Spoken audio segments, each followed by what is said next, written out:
y la palabra del Señor. Hermanos, si alguno fuere sorprendido en alguna falta, vosotros que sois espirituales, restauradle con espíritu de mansedumbre, considerándote a ti mismo, no sea que tú también seas tentado. Sobrellevad los unos las cargas de los otros y cumplid así la ley de Cristo. Porque el que se cree ser algo, no siendo nada, a sí mismo se engaña. Así que cada uno someta a prueba su propia obra.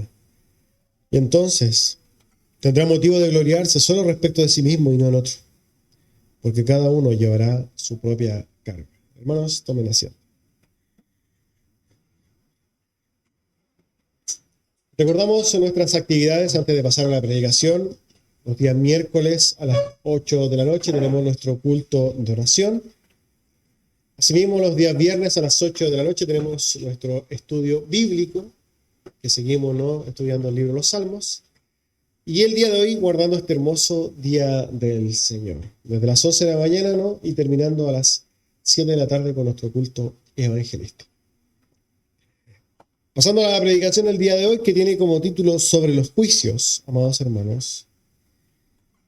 Y a modo de introducción, ya nos damos cuenta de que estamos viendo el último capítulo de la Epístola a los Gálatas. Ya entramos, podríamos decir, como se habla en la jerga del hipódromo, en tierra derecha, ¿no? Estamos terminando este libro y obviamente vamos a comenzar estas últimas predicaciones, ¿no?, con este capítulo 6 y las primeras palabras que encontramos. Ahora bien, siguiendo, ¿no?, esta introducción, como ya recordamos la semana pasada, terminando el capítulo 5, el apóstol Pablo ha hecho en todo este capítulo 5 un llamado a la iglesia para que se ame, para que abandone las obras de la carne y pueda entonces ser guiado por el Espíritu y de frutos, ¿no?, del fruto del Espíritu, que particularmente la semana pasada nos ahondamos un poco en eso. Ese fruto debe verse en los creyentes y por tanto, si nosotros nos damos cuenta, y podemos retroceder un poquito, ¿no?, en la Epístola a los Gálatas, el apóstol Pablo ha estado hablando continuamente en contra de los judaizantes, de aquellos que hablaban de la salvación por obras, pero de repente hace un clic, capítulo 5. Ahora yo les digo, ámense, ¿no? Ámense, y aquí empieza una serie de exhortaciones, que era justamente esta: no anden en la carne, anden en el espíritu. Pero la madre de todas las exhortaciones y de donde viene todo es, ámense, sírvanse en amor. Ahora, siguiendo entonces la exhortación en el capítulo 6, vemos que el apóstol Pablo empieza a hablar de un tema importantísimo, ¿ya? Esto es solamente introducción y obviamente para que podamos ir a justamente lo que el apóstol Pablo está hablando. Vamos al versículo 1. A leer el versículo 1, que dice lo siguiente: Hermanos, si alguno fuere sorprendido en alguna falta, vosotros que sois espirituales, restauradle con espíritu de mansedumbre, considerándote a ti mismo, no sea que tú también seas tentado. El apóstol Pablo aquí comienza con hermanos, ¿no? Quiere llamar la atención. Aquí, de hecho, parte con un punto aparte. Hermanos, hay una introducción. Esto es típico cuando el apóstol Pablo quiere comenzar un tema quizás importante y donde quiere que ustedes escuchen. No solamente para los Gálatas, sino que para todos nosotros estas palabras deben ser como oye, aquí vamos a encontrar algo a lo cual tenemos que tomar atención. Es algo importante. Y justamente, luego de decir hermanos, empieza a dar una indicación sobre un caso en particular. Un caso en particular que a su vez es muy común en todas las iglesias. Y ese caso en particular es el caso en cuando un hermano, ¿no?, es sorprendido en alguna falta, en algún pecado, en alguna caída. Cuando un hermano quizás ha caído en su integridad. Cuando un hermano quizás se ha deslizado. Cuando un hermano ha fallado. Cuando un hermano no ha hecho lo que debería haber hecho. Aquí el llamado es este. Hay situaciones en las iglesias donde hay un hermano que no se va quizá en todo el tiempo a comportar como nosotros quisiéramos. Hay un hermano que quizás va a pecar. Y aquí no se habla de la medida del pecado, ¿no? Podríamos nosotros pensar que no se refiere a un pecado derechamente escandaloso, sino que estamos hablando de verdaderos hermanos, ¿no? ¿Por qué? Porque la iglesia que está compuesta por personas falibles, es común, normal y esperable que haya pecado, ¿no? Aquí no todos son perfectos. De hecho, cada uno de nosotros está afecto a esto. Cada uno de nosotros podemos ser aquel que caiga en pecado. Y aquí podríamos hablar de una serie de pecados, serie de errores, faltas a las normas, ¿no? Me separé de lo que la iglesia acuerda, no sé, me equivoqué. Un día, no sé, no me congregué porque, no sé, pasé un montón de cosas, no sé, un error. Respondí mal en algún momento. Me desubiqué. Hice algo que no tendría que haber hecho. Hay muchas formas en que un hermano puede ser sorprendido en un error y en un pecado. Y aquí el punto es, no el hecho de que, oye, vamos a eliminar que esto suceda, porque esto nunca va a dejar de suceder. Nunca, hermanos, nunca va a dejar de suceder que nosotros cometamos errores. Ese no es el punto. Es pensar como que nunca nos vamos a caer. El problema no es que nos caigamos, el problema es cómo vamos a responder a esa caída. Y aquí el mensaje es para la iglesia en general. Cómo la iglesia, y particularmente también, cómo cada creyente responde no a su propio error, sino que al error del otro. Este es un tema sumamente importante, hermano. ¿Cómo abordaremos el asunto? Fíjense que para poder pasar a ver cómo deberíamos abordar el asunto, primero veamos y hagamos podríamos hacer una radiografía de cómo nosotros hoy día respondemos a ese asunto. ¿Cómo, y usted aprovecho de preguntar, cómo usted responde cuando su hermano se equivoca? Cuando el hermano peca. ¿Cómo usted responde en su corazón? Yo le voy a ayudar. Usted responde con juicio. Usted se para en su podríamos decir, estrado, ¿no?, de perfección moral y espiritual, en su estrado de santidad, y apunta al otro.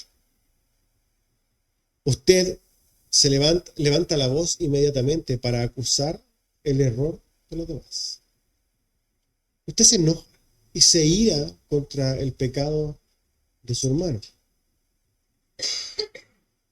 Usted se indigna contra esa falta, ¿no?, de santidad, de probidad, de perfección. Esto es lo que así respondemos los creyentes. Esto es lo primero que emana de nuestro corazón. Emana de nuestro corazón decir, no, yo no haría eso. Yo no entiendo cómo él hace eso. Y eso no es más que juicio. Por eso el título del sermón dice así, sobre los juicios.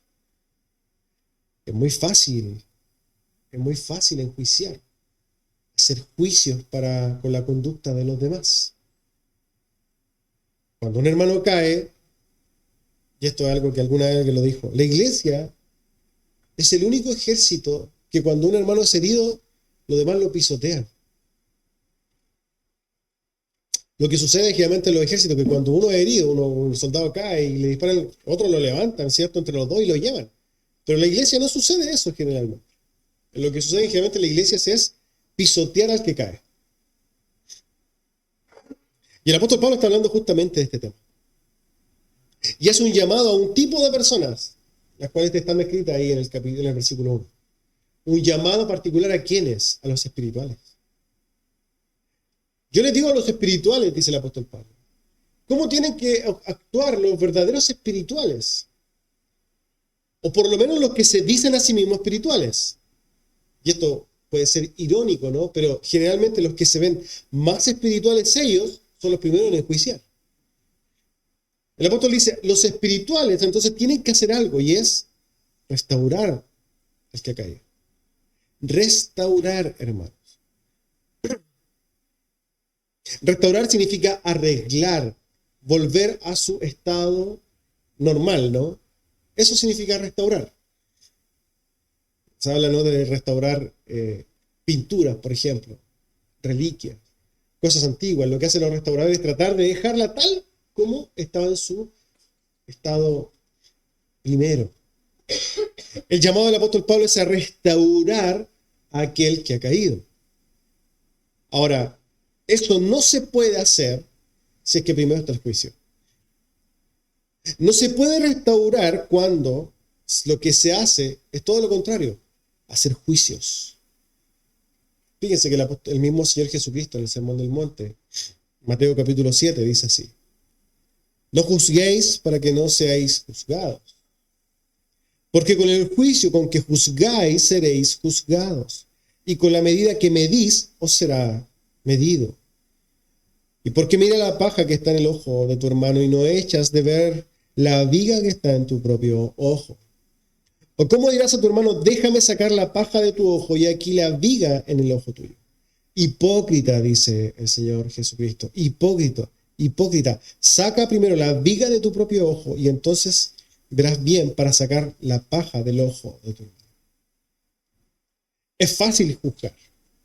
De hecho, cuando alguien cae, la parte más fácil es emitir juicios sobre el error de los demás. Mira ese. Mira lo que hizo, ¿no? Es condenable. Yo no lo haría. Es una vergüenza, ¿no?, que haga eso. Es muy fácil hacer eso. Pero, hermanos, el pecador no es restaurado con juicio. El pecador no se restaura cuando se le apunta con el dedo y se le margina. Lamentablemente nosotros venimos de esta historia, o sea, conocemos muchas historias cercanas, ¿no?, de las iglesias, particularmente pentecostales, donde el pecador lo sentaban de lo último. Eso no restaura a nadie, hermanos. El pecador se restaura con un espíritu, como dice ahí, de mansedumbre. Que por lo demás, el mismo apóstol Pablo, al final del capítulo 5, ha dicho que la mansedumbre es fruto del espíritu. De hecho, a los espirituales le habla. Se restaura, hermanos, con paciencia, que también es el fruto del espíritu. Se restaura con templanza, fruto del espíritu. Se restaura con amor. La escritura, ¿no?, en la primera carta de Pedro dice que el amor cubre multitud de pecados. El amor, hermano. Es el amor el que cubre multitud de pecados. Proverbios 16 dice que con misericordia y verdad se corrige el pecado. No se corrige con un juicio, no se corrige con apuntar, no se corrige con retar, no se corrige con marginar, no se corrige con estas cosas, se corrige con amor. Ahí sí se ve. No se corrige acusando. No se corrige murmurando contra otros. No se corrige de esa manera. Así no se restaura. El llamado, por tanto, a los espirituales es: dejen de juzgar y comiencen ahora a restaurar. ¿Y cómo se restaura?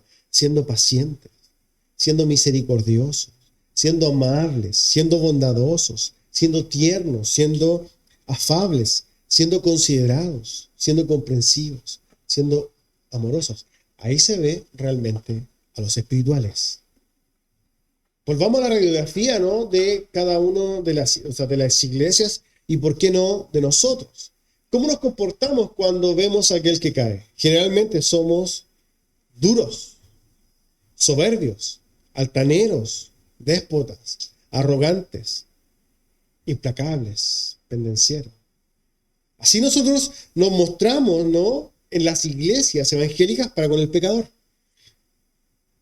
Y quizás aquí tampoco es la excepción. Características que no son las de un hijo de Dios. Es más, el mismo apóstol Pablo, escribiendo a Timoteo en su segunda epístola, les habla del carácter de los hombres de los últimos tiempos, los malvados. Y fíjense, 2 Timoteo 3, versículo 1 en adelante. También debes saber esto, que en los postreros días vendrán tiempos peligrosos. ¿Por qué? Porque habrá hombres, y ojo con esto, porque mírese usted mismo al espejo, y nos miramos todo al espejo. Vendrán hombres amadores de sí mismos, avaros, vanagloriosos, soberbios, blasfemos, desobedientes a los padres, ingratos, impíos, sin afecto natural, implacables, calumniadores, interperantes, crueles, aborrecedores de lo bueno, traidores, impetuosos, infatuados, amadores de los deleites más que de Dios, que tendrán apariencia de piedad, pero negarán la eficacia de ella. El apóstol Pablo llama a Timoteo a que evite a estos hombres. Ahora, cuando nosotros vemos las características de estos hombres, vemos algunas que son son evidentes en las iglesias. Abundantes. Hombres amadores de sí mismos, vanagloriosos, soberbios, ingratos, sin afecto natural, implacables, calumniadores, interperantes, crueles, impetuosos, infatuados, aquellos que tienen apariencia de piedad, pero niegan la eficacia de la piedad. Cuando vemos la descripción, vemos que muchas veces se describe más al típico evangélico orgulloso que a un verdadero hijo de Dios. Aquel que da frutos, ¿no?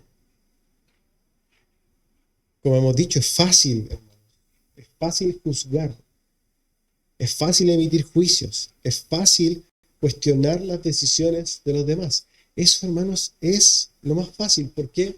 Porque es lo que emana natural del corazón perverso nuestro. Ahora, ¿qué pasa? El apóstol Pablo dice, miren, ustedes para poder juzgar tienen que mirarse a sí mismos. Es fácil juzgar a los demás, ¿cierto? Y también algo que es muy fácil es ser misericordioso, bondadoso, tierno, ¿no? Comprensivo cuando es uno el que se equivoca, cuando usted mismo se equivoca. Ahí nace toda la gracia y todo el carácter cristiano para perdonarse a usted mismo.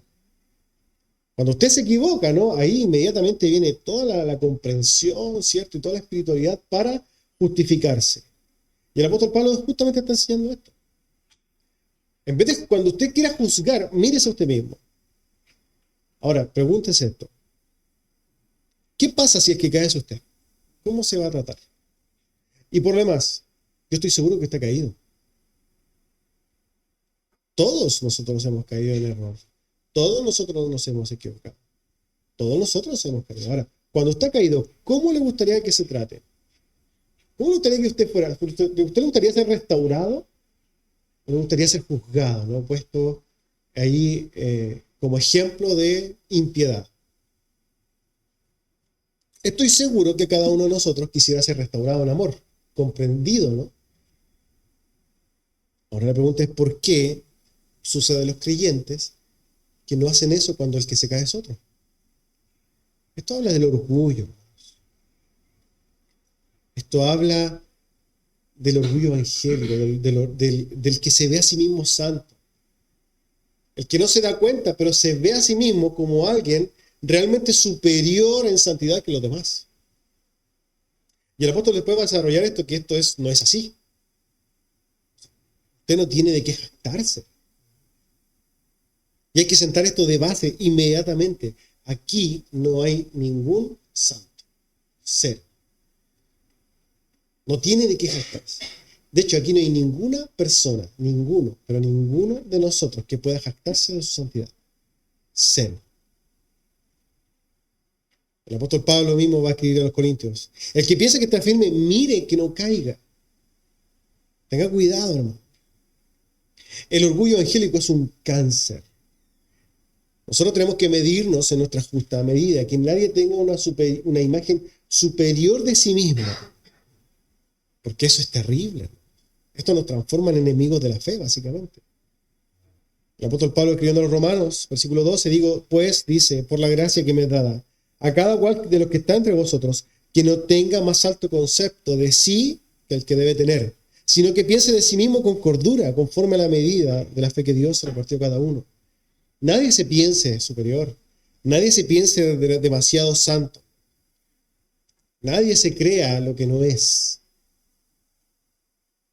Yo espero que hoy día quede claro esto, que nadie aquí es santo por sus obras, por lo menos.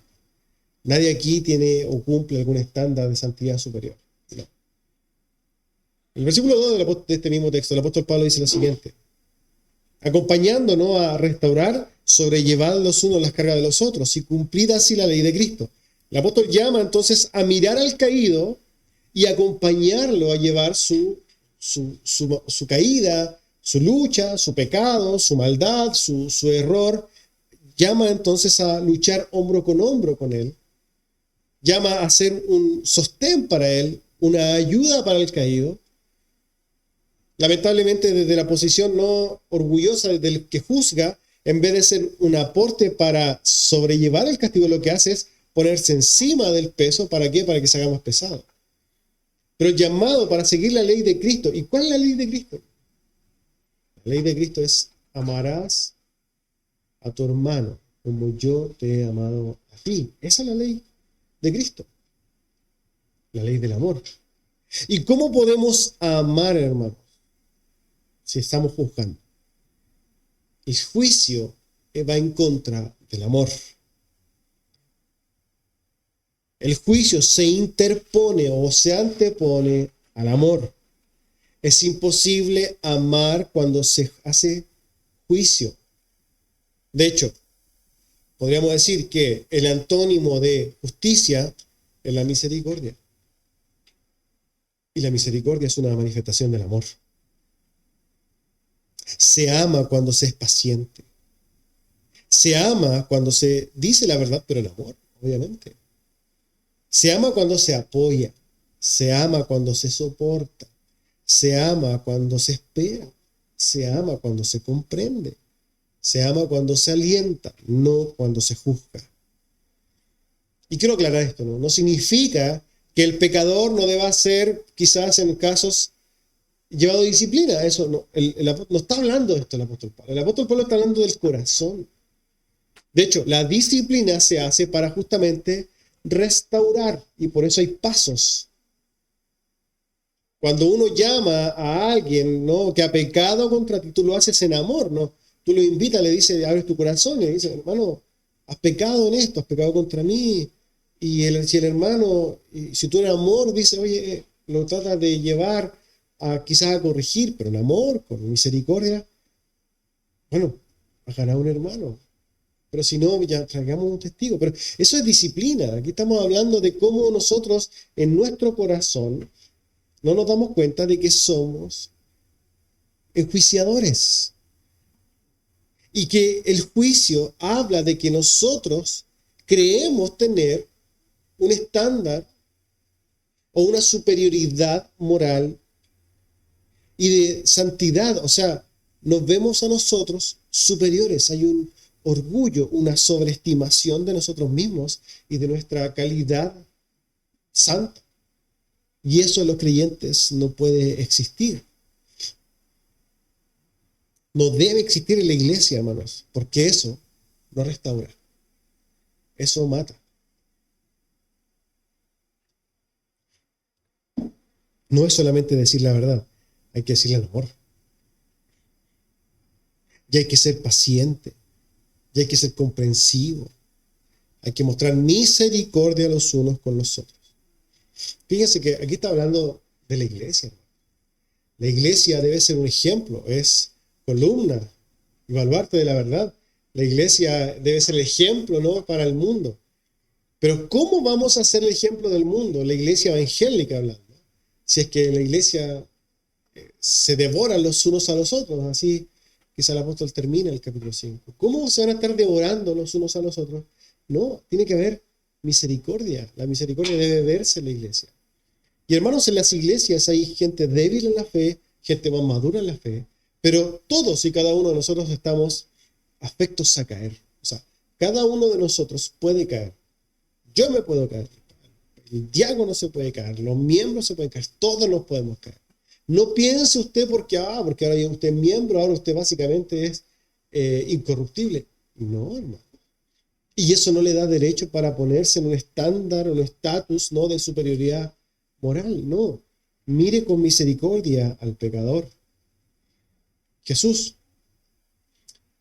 en un momento habló y se dio un ejemplo en la Escritura de los juicios. Yo creo que todos lo conocen. El de la mujer adúltera. Jesús usó la sabiduría, ¿no?,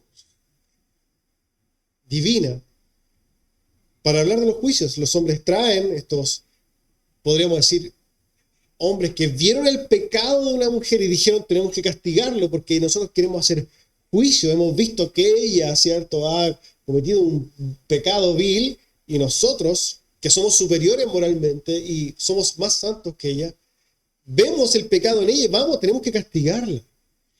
¿Jesús qué hace cuando nos ve? El que esté libre de pecado, que esté libre, que lance la primera piedra. Jesús le dio una clase, ¿no? Inmediata, ¿no? Una lección de los juicios. Y esto es una historia, ¿no? Que podemos ser real, pero que sirve, ¿no? De analogía para la fe en la iglesia hoy día. Cuando un hermano cae, ¿quién puede ser el primero que lo enjuicia? ¿Quién está en condiciones de ser el primero en enjuiciar al hermano que cayó? ¿Hay alguien que pueda levantar la mano? ¿Es que esté libre de pecado? La respuesta es que no. Por tanto, en la iglesia cristiana, hermanos, sucede lo mismo. Nadie, ninguno de ustedes, ni yo, ni nadie está en condiciones de juzgar y de caer en juicio en nuestro corazón contra aquel que cae. Fíjense lo que sigue diciendo el apóstol Pablo, versículo 3. Porque el que se cree algo no siendo nada, a sí mismo se engaña. Estas palabras son duras, hermano. Son muy duras. ¿Alguien se cree algo? ¿Alguien se cree superior? ¿Alguien se cree santo aquí? ¿Alguien se cree superior? ¿Alguien puede tirar esa primera piedra? ¿Hay alguien que se cree que tiene méritos realmente? La respuesta es no. Porque este siendo nada está hablando justamente de los méritos morales, méritos santos. Nadie los tiene, hermanos. No los tenemos ninguno de nosotros. Y la única forma quizás, o lo que nos ayuda mucho a poder ser misericordiosos, humildes, mansos, compasivos, serviciales, ¿por qué no? Comprensivos, es comprender que nosotros mismos no somos nada. Que no hay mérito. Y que usted puede venir a congregarse todos los días, viene a todos los cultos, pero eso no le hace a usted no pecador. O no pecador. Usted puede ser el que más sirve en la iglesia, pero eso no lo constituye usted en una persona que no falla, porque sigue pecando. Usted puede ser la persona que más dinero da a la iglesia, pero eso no lo convierte usted en alguien que no peca. Usted puede ser la persona quizás que más lee la escritura o que más lee libros, pero eso no lo transforma a usted en alguien que no peca. Y usted podría ser la persona que más ora en la iglesia, pero eso usted lo transforma en alguien que no peca. ¿Por qué? Porque usted al pecar se transforma en alguien sin méritos delante de Dios. Y eso entonces nos debe llevar a nosotros a entender, hermanos, que no nos separamos, no tenemos diferencia y no somos superiores a los que caen y son sorprendidos. Porque aquí la diferencia, y justamente siguiendo la analogía de lo que Jesucristo hace con la adúltera, la diferencia entre el pecador sorprendido y los demás no es que los demás no pequen. La única diferencia es que ella fue sorprendida. Pero los demás pecaron igual. ¿O no?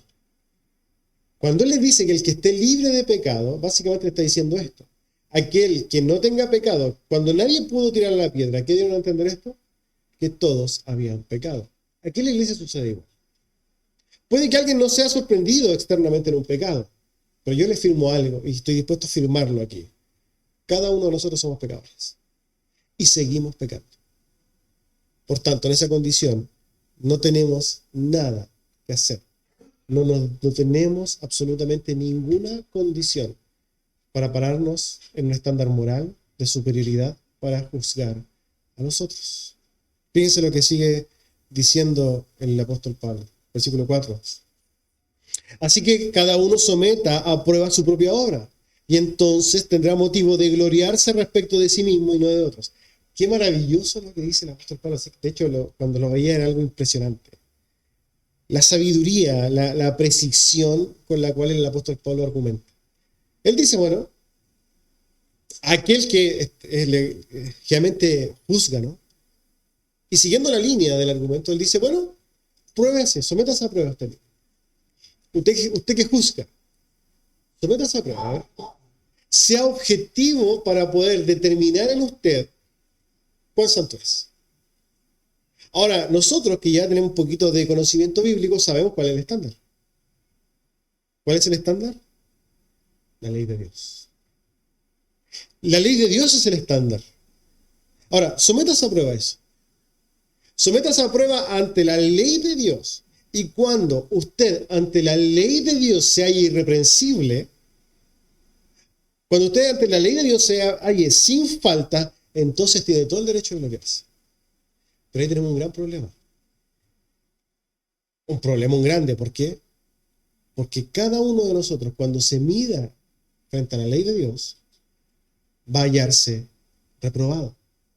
Pero no tenemos nada que hacer. Cada uno de nosotros, al mirarse a la ley, se da cuenta de su inmoralidad, de su falta de santidad y de su pecado. Por tanto, no tenemos motivos para gloriarnos. ¿Hay alguien en la iglesia que pueda decir, no, yo tengo obras para gloriarme? Ninguno. Y lo que es maravilloso de lo que le explica el apóstol Pablo es que él da a entender que lo que hacen los creyentes es gloriarse en los otros. ¿Cómo hace esto el creyente?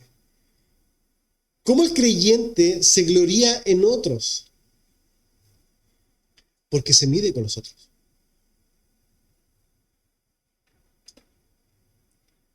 Yo soy superior porque el otro peca más. Y eso a mí me da para gloriarme. Pero hermanos, esto es lo absurdo de lo absurdo. Esto es impresentable, podríamos decir. Miren, generalmente el que juzga a los demás es alguien que se para en esta plataforma, ¿no?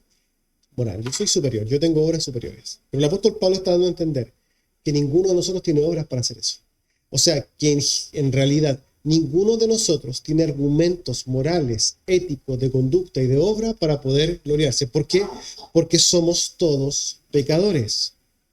¿Qué es lo que sucede? Los creyentes se jactan a sí mismos porque fallan menos. Pero nadie se puede jactar por fallar menos que los otros. Eso no es un argumento para gloriarse.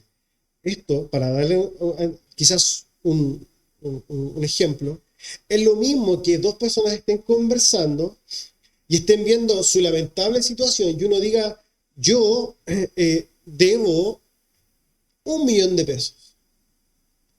Y el otro diga, yo me glorio porque yo debo 500.000. No es motivo gloriarse por ver 500.000. Alguien se podría gloriar si es que no debe nada. Pero gloriarse porque debe menos no da argumento para gloriar. Otro ejemplo, nuestros hijos. Pedrito, el mayor, se ha portado horrible. Y de repente dice, oye, ¿te has portado horrible? No. ¿Por qué no? Porque Dieguito, el más chico, se ha portado peor. ¿Es motivo que Pedrito se enorgullezca de haberse portado menos mal que su hermano? No. No tiene ningún sentido. No se puede gloriar Pedrito porque se portó menos mal que Dieguito. Pero así son los creyentes. Los creyentes se glorian a sí mismos porque se han portado menos mal que los otros. Pero eso no es motivo para gloriarse. Como dice el mismo apóstol Pablo, cada uno llevará su propia carga. En este sentido, otro ejemplo es, imagínese esto. Usted va al banco porque tiene que ir a pagar una cuota. Lo están llamando, usted debe una cuota de, no sé, 20.000 pesos. Vamos a hacerla mejor, 200.000 pesos, para que no diga alguien, para no hacer a alguien cuestionarse si es que tiene o que no pagar 20.000. Ya 200.000 pesos. Llega al banco, pero usted sabe que un hermano de la iglesia, al mismo banco, le debe 500.000 pesos. Va al ejecutivo y le dice, ¿tiene que pagarme los 200.000? No, yo no le debo nada. ¿Por qué no le debo? Porque mi hermano le debe más. Entonces a usted yo no le debo nada. ¿No es absurdo eso? Es tremendamente absurdo. Pero así piensa la iglesia. La iglesia piensa que porque peca menos es digno delante de Dios. Y le da la capacidad de hacer juicios. No. Aquí cada uno está en números rojos. Todos nosotros, hermanos, por nuestras obras estamos en números rojos. Y cada uno tiene que pagar su propia cuenta. El que llega, entonces usted llega y tiene que pagar los 200.000 pesos. Aunque hay alguien que le deba 10.000 millones de dólares al banco, usted tiene que pagar sus 200.000 pesos. ¿Por qué? Porque esa deuda es suya. Y cuando salga el listado de los deudores, usted va a salir en la misma lista. Es una analogía de la fe. Hermanos, ¿quién puede decir que no es deudor delante de Dios? ¿Quién se puede decir que es digno delante de Dios por sus obras? ¿Quién de nosotros puede decirse, no, yo sí cumplo? Nadie. Por tanto, ¿quién puede decir, quién está en condiciones de emitir juicio? Ninguno. ¿Qué vamos a hacer entonces con los que han pecado? ¿Cómo debería portarse la iglesia cristiana, los verdaderos cristianos, los que entienden para con el pecador, para con el débil, para con el niño en la fe, para con el cristiano que cayó, que se deslizó, que cayó en una obra, en un lugar, en un pecado, no sé, carnal, en aquel que erró al blanco, el blanco? ¿Cómo vamos a actuar? Debemos ser cuidadosos con los juicios. No somos llamados a pisotear el pecado. Somos llamados ¿a qué? A restaurarlo. ¿Y cómo lo vamos a hacer? Un consejo. Cuando usted ve a alguien que peca, piense que es usted. Y trátelo como si fuera usted mismo. Yo estoy seguro de que cuando usted vea que cayó y usted se vea cometiendo el mismo pecado, usted va a ser mucho más clemente, mucho más misericordioso. Va a ser mucho más cauto. Se va a callar. Tengamos cuidado, hermanos. Esto se trata de cómo nosotros nos movemos en la iglesia de Cristo. Y no, yo con esto, no nos pongamos en el lugar de Dios. El único que puede emitir juicio es Cristo. ¿Y por qué? Porque a Cristo, por su humillación, por su perfección, por su sacrificio, se le ha dado la potestad y el juicio eterno. El único que puede hacerlo es Él, no nosotros. Crezcamos, hermanos, en ese fruto. Crezcamos en mansedumbre. Crezcamos en paciencia. Crezcamos en ternura. Crezcamos en amor, hermanos. Y por sobre todo, guardemos la lengua y guardemos el corazón. ¿Amén? Les invito a orar, hermanos.